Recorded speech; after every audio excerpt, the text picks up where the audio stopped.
So we're starting to learn, or we're learning today Halachot of Sukkot. And I think last year we talked about doing it in the end. For some reason, we didn't have time learning the Halachot of Arba'a Minim. The 4 minim, so Havia and Etrog. Etrog is probably the most complicated one, so we'll go over the Etrog. Lulav, Hadass, and Aravot are relatively simple. They're relatively simple, so that's not so hard to go over it. It says in the Torah, Ukachtem lachem bayom harishon, פרי עץ הדר, וענף עץ אבות, כפות מרים, וענף עץ אבות, וערבי נחל. The only two plants that are written in the Torah by the name is kapot tmarim, from dates, and arvei nachal, a plant which is arava, which we understand it as a willow. Pri etz hadar, what is pri etz hadar? That has to be by tradition.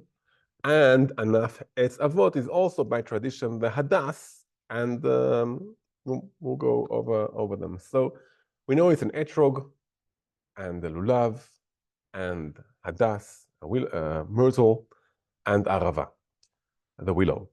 We call it netilat lulav, since the lulav is the tallest one. You can see, everyone can see the lulav. If you go to the kotel, in the last few years I've seen the guy at the kotel, I believe he'll be there also this year. So a guy has a long lulav. It's more than 2 meters long, maybe even 3 meters long. I don't know where he gets it from. And he has a huge etrog, a really huge etrog. And he's there for a lot of the day, and people will come and take the lulav and etrog and take a picture with it and continue on. So it's and he's there. He said, I want to make people happy on Chol HaMoed, connect them to the mitzvah. He has a long lulav, much taller than we are. So we say the bracha on the lulav, since the lulav is the tallest one. We won't go over all of the halachot of the lulav and etrog, just over some of them. The first day is midoraita. Midoraita in the temple, all 7 days was from the Torah law. The first day out is midoraita, out of the temple.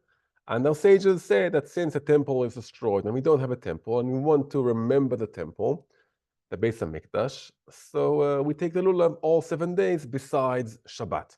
On Shabbat, we don't take the lulav and etrog. On the first day, the lulav and etrog should belong to you. It should belong to you. So if let's say you have a few people in the family and you share the lulav and etrog, so you give it to them as a present in the idea that they'll give it back afterwards back to you. And so they give it to them as a present, and then they give it back to you, and then it belongs to the person who's doing the mitzvah. It's important that if you still didn't do the mitzvah on the first day, don't give the lulav and etrog to a child, because a child can receive if he's under bar mitzvah, and he can't give. So if you have only one lulav and etrog, and on the first day you give it to a child before you took the lulav and etrog, so he got it, and now he can't give it back to you. So you have a problem. It doesn't belong to you, and you can't do the mitzvah on the first day. Transferring to a friend or whatever, giving it to, is that a kinyan? Yes, again, take it as a present. And it's called matana al menat leachzir. A present on the condition that you give it back to me afterwards. It's a present, and he gives it back to you. So that's about the first day. There are quite a few differences between the first day and the second and the other days. We'll go over some of the differences, but that's one of the maybe important differences we have between them. How do we do the mitzvah of the lulav? The truth is that as soon as we hold the lulav and etrog, imagine I have a lulav and here, and I hold them together, I did the mitzvah. It's better, our sages said, shake the lulav to the 4 sides, 4 directions of the world, and up and down, and to show that Hashem is everywhere, and to protect us, that Hashem, as a prayer that Hashem protects us from bad winds. And now it's a time where we get close to winter, right? So wind can be something which is good and brings clouds, and can be something that also brings hurricanes and other disasters. So we pray that we'll be saved from from bad winds and bad rains and bad floods. And so that's the idea of the lulav and etrog. So as soon as I lift the lulav and etrog, I did the mitzvah. And then also we shake it to different sides. Therefore, many people, if you notice, they first say the bracha and only then they lift up the etrog.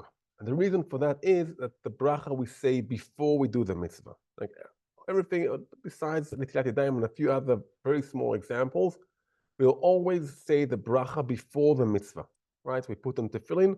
Before we put on the tefillin, we say the bracha. So before we pick up the Lulav and Etrog, so we say the bracha, and then right away we pick up the Lulav and Etrog. What you can do is hold the Lulav with Das and Arava, and then say the bracha, and then pick up the Etrog. Okay, so then it's over la'asiyat tamis. You're moving right away from the bracha to doing the action of doing the mitzvah. The way that I've seen it done is you turn the etrog upside down. So some people turn the etrog upside down. Okay, the etrog and the lulav need to be held in the way they grow. So the etrog should be this way, and the lulav facing up, and also the hadas and arava. I find it sometimes a bit harder. You have the lulav in your right hand. You have the lulav and hadas and arava, and the left hand you have the etrog. The left hand sometimes it's hard to flip over, and sometimes you're scared, especially if you have a pitom, so you're scared to break it. It's a bit harder, but if it's just in front of you and you can just pick it up, that's technically I find it the easier way. But yes, you can also hold the lulav, the etrog upside down, and then flip it over just as you go to the bracha. Well, I'm a lefty. Oh, a lefty. So the truth is I don't have an answer, and the reason is it's a machloket, it's an argument. What does the left hand do? How does he hold the lulav and etrog? And there's an argument. Some say hold the lulav and etrog in your strong hand, which means in the left hand, and hold the etrog on your weak hand, which is the right hand. And some say in lulav and etrog, we don't go by the personal strong and weak hand. We go by the whole world, and the right hand of the whole world holds the lulav and hadas and arava, and the left hand of the whole world holds the etrog. When we hold the etrog and the lulav and arava, we put them together. Maybe that also explains a bit about this argument. We put them together. The Beit Yosef, the rabbi who wrote the Shulchan Aruch, brings the story of a rabbi who had a guest, and the rabbi has a dream that his guest, the rabbi who's a guest, he writes the name of God, name of Hashem, of the Yud and the Hey and the Vav and the Hey, and he separates between the first 3 letters of Hashem and the last letter of Hashem. And he didn't understand. He woke up, was a funny dream. Why is my rabbi, my guest, writing the name of God, but separating between the name of Hashem? So when they shook the lulav and etrog, it was on Sukkot. He wakes up in the morning, takes the lulav and etrog, and he sees that he holds on one hand the lulav, hadas and arava, and separated from them, he has the etrog. And he said, now I understand. So the lulav and etrog, the lulav, hadas and arava, they resemble the letters of Yud, Hey, and Vav. And the etrog, it symbolizes the letter of Hey. So that's a separation between them. And you have to hold them together. Some really hold them together like this, and some just put them next to each other, but they should be close to each other. Okay, so that's about how do we do the mitzvah. Maybe one more halacha about how do we do the mitzvah, and then we'll go to what's kosher, what's not kosher. Do we have to tie the species together? Do we have to tie our batamim together? Do we have to tie the lulav together with the hadas and arava?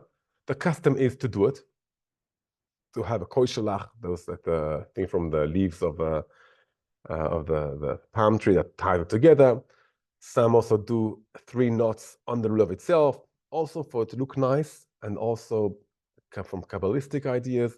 Lehalacha, even if they're untied, you just take the lulav, hadas, and arava in one hand, even if they are not tied, and the etrog in the other hand, that's fine. It's better to tie them.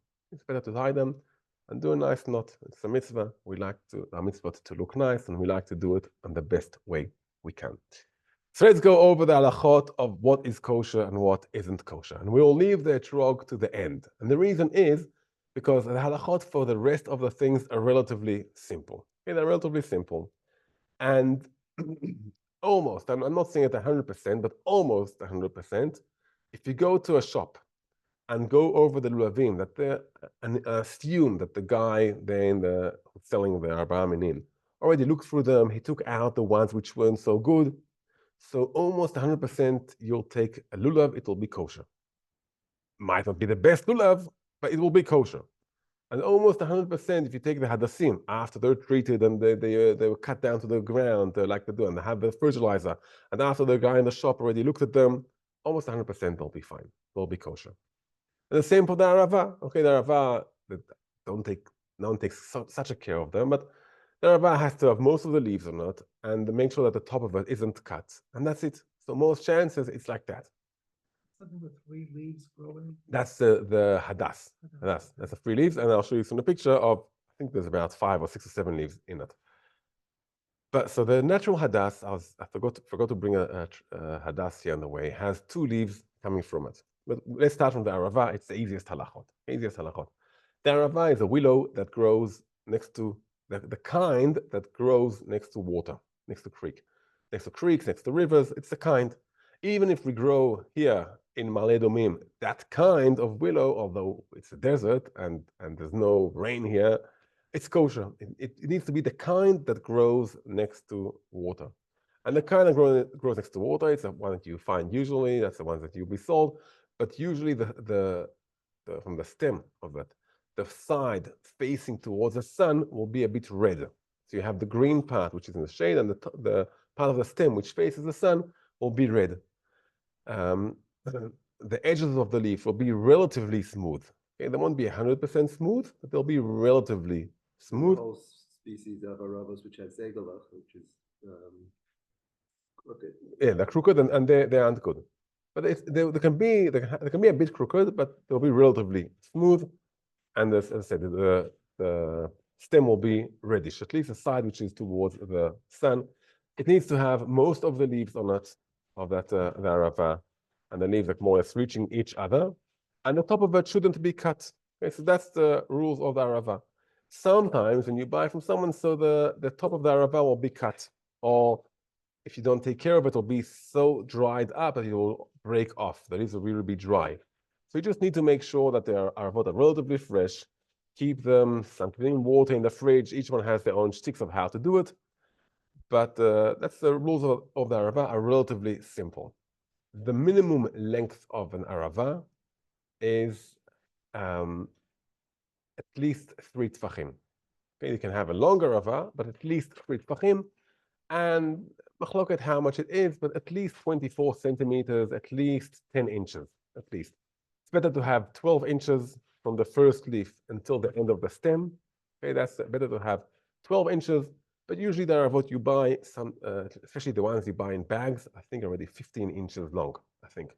They're quite long. So that's the aravot, that's relatively simple. Let's go to the lulav.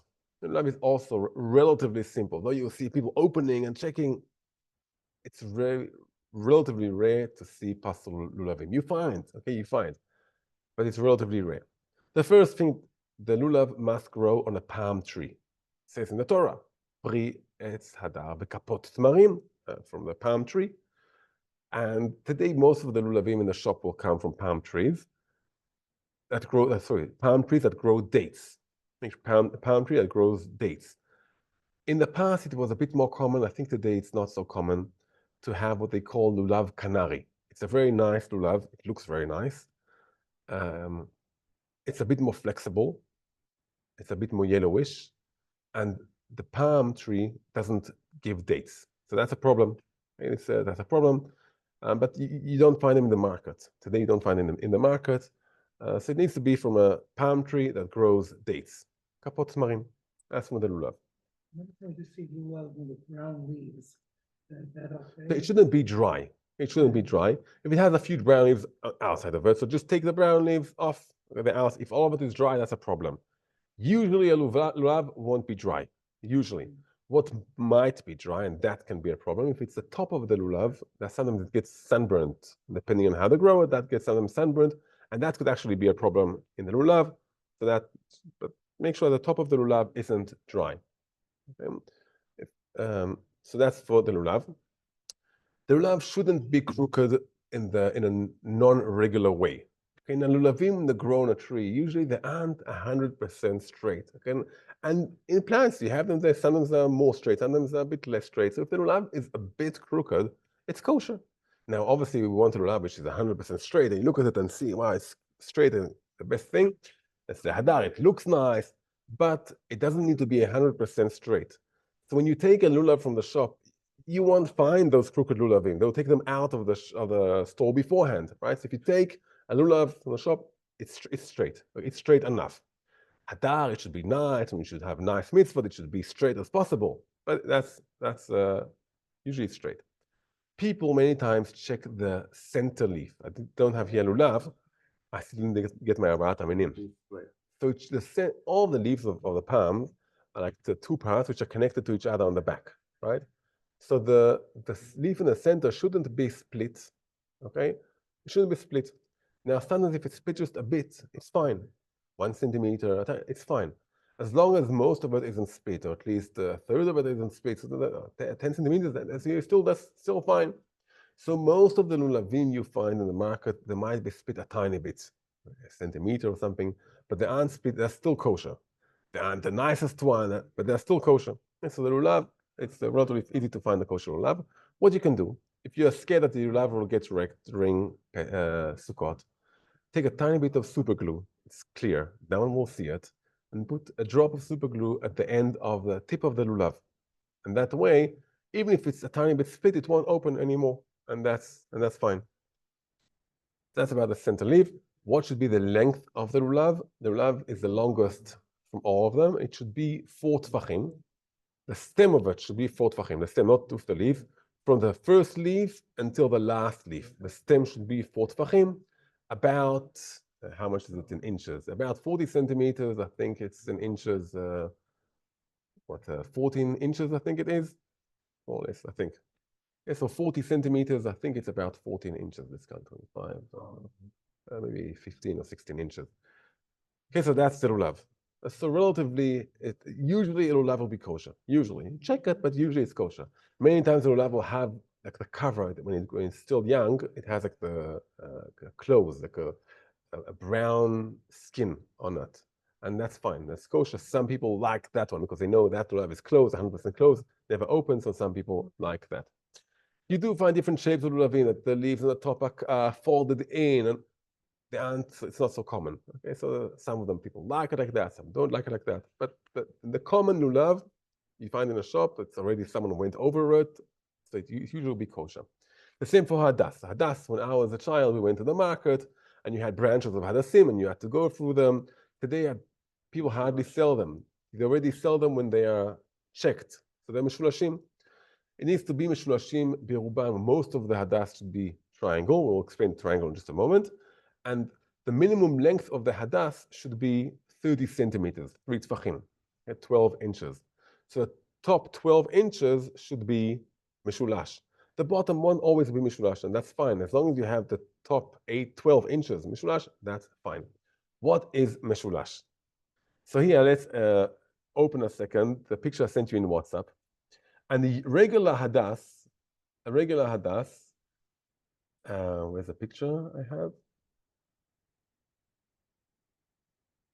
Okay, I'll also try to share it here. A regular hadas has 2 leaves coming from the same line, and then you go up, and then another 2 leaves coming from the same line, and another 2 leaves coming from the same line. That's a regular hadas.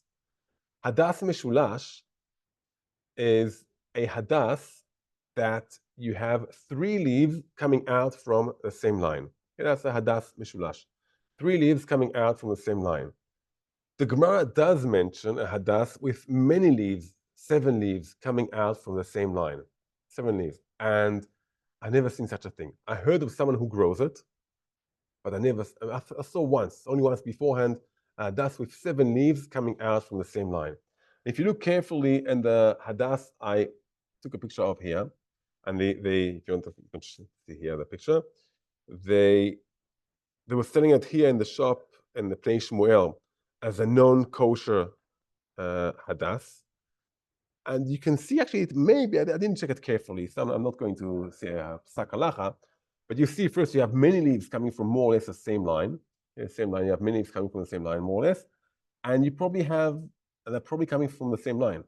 I think they're coming out from the same line. I didn't check that carefully, so that might even be kosher. But that was just a very interesting hadas, and you can see it has a lot of leaves. A lot of leaves coming out from the same line. They have to have 3 leaves coming out from the same line, and that's kosher hadas. Naturally, it doesn't grow like that. And naturally, it has only two leaves coming out from the same line. Okay, and the way they make the hadass to have three leaves, hadass, the myrtles, like many other plants, if you trim it very strong, it causes it to grow, have a stronger growth. So you trim it around Tu B'Shvat, and then it causes it to have a stronger growth. So instead of having two leaves coming out from each line, they'll have three leaves coming out from each line. So that's how they do it. The Etrog. Now I go to Etrog. Okay, so that's an Etrog. And I got it from the shop as a non-kosher Etrog. Although looking at the Etrog, it might be kosher. How do we check an Etrog? The first thing we need to check about Etrog, and we don't know, we have to have a kashrut on it, a certified kashrut, that A, it's not grafted, the tree isn't grafted. Most trees in Israel are not grafted. Okay, most Etrog trees in Israel are not grafted because why to grow an Etrog tree if it's grafted? It's not a fruit you eat, it's a fruit for the mitzvah. So no one, hardly anyone plants in Israel Etrogim which are grafted.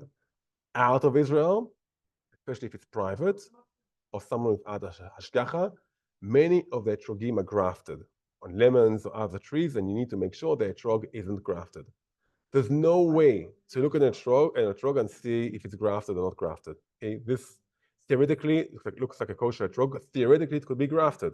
I know it came from a non-grafted tree, but theoretically, it could be grafted. Okay, there's no way to look outside and say this looks grafted, doesn't look grafted. There's no way to know about an etrog if it's grafted or not grafted. There are different simanim, different signs brought in halacha. It doesn't talk about grafted. It talks about pollinated. I think you call it when the bees or insects take the pollen from a lemon and mix it up with an etrog. But there's no way to know if it's grafted or not grafted. So therefore, it has to have an hashgacha. It has to have an hashgacha. Someone certified saying that's a kosher etrog from a non-grafted tree. Another thing, especially in Israel, the etrog needs to be edible, which means they took truma to master from the etrog. So if you have one etrog on your tree in their house and you can't take truma to master, you have a problem. Okay? But the etrog, they need to take truma to master from the tree. When you buy an etrog, it has a hashgacha on it, and one of the things you check to make sure that they took truma to master from the etrog tree, okay? From the etrogs they picked from the tree. How do we check an etrog? Okay, so first, the etrog shouldn't have anything missing in the etrog. Okay, if I take this off, that's now the etrog is missing. If I make a small hole in it, the etrog is missing. On the first day, the etrog should be whole. Without any holes in it, should be nothing missing in the etrog. The etrog looks to look like an etrog. So the etrog should be first look nice. Have a big good size, should be yellowish. This is still a bit green. Okay, if I put it next to the apples for a few days, it will become yellow. Now it's still green. So an etrog should have a nice color, look nice. Hadar should look nice. It should have the natural look of an etrog, which means if it has all sorts of diseases on it, so it's a pasul etrog. Today, if all the spraying and everything they do, it's very rare to find an etrog with all the things mentioned in the Mishnah. Chazazit, which is some like, I'm not sure even how to describe it. Okay, it's pimples on it. Very rare. I think I found once a chazazit and an etrog, like pimples on the etrog. What you do find on the etrog, and two very common things. One is called bletlach, and it's like scratches the etrog gets while it grows. It grows from the leaves and that's kosher. Like brown, I can pass it on the etrog. It's brown marks on the etrog, so you can pass the etrog. You can see it. These are called blettel. And as long as they aren't so big and you can't feel them, This is the. that's a blettel. Yeah, Yes. that's a blettel. Scratch, If you put your fingers on it, you can't really feel it. It doesn't stick out, so it's kosher. If it sticks out, already that might be a problem. Usually, it doesn't stick out. Okay, so that's blettel. You can look for etrog without blettel, and especially the top of it without blettel. But an etrog with blettel, that's the normal way of etrog to grow, so it's kosher. Another thing which people look for in etrog is black spots. Okay, black spots. Now, sometimes it can be a problem, sometimes not. I'm not going into all the details of it, mainly because of the time. But the way we look for the black spots is not like this, and not with magnifying glasses. You hold the etrog about 30 centimeters from your eyes, like a regular way of looking at something. Usually, don't look at something like this.